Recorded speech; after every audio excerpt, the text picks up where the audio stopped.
Anthony Hopkins has certainly starred in some great movies, but this one is not one of those. The movie with the title Fracture has got to be his most boring of those I have seen up until now.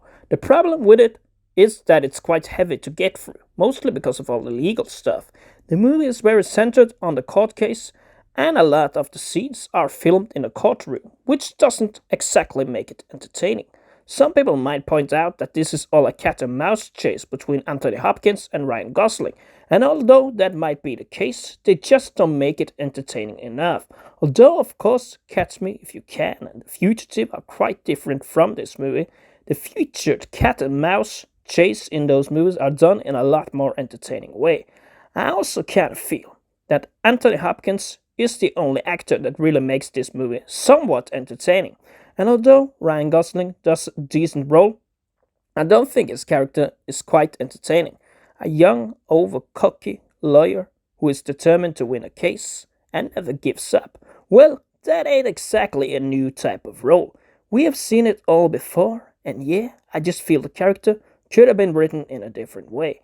I guess if you're into more of a legal drama, you will like this movie, but I like when the story is a little more dynamic.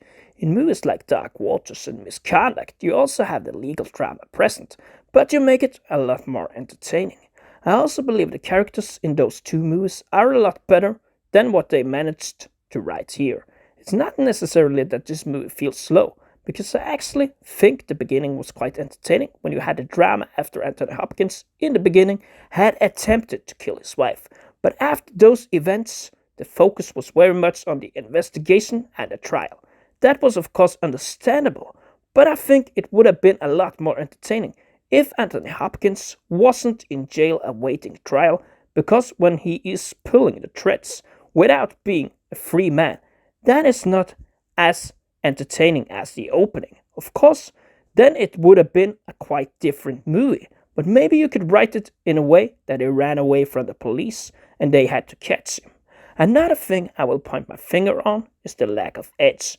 Okay, yes, it may not be a thriller movie, it may be more of a drama movie, but it isn't exactly a movie that grips you and holds the excitement very much.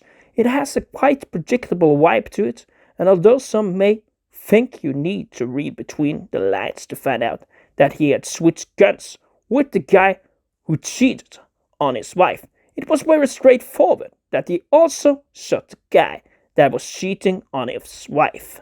So yeah, all in all, I'm not impressed, guys, and I will give it a 4 out of 10, but of course, you may always like it better.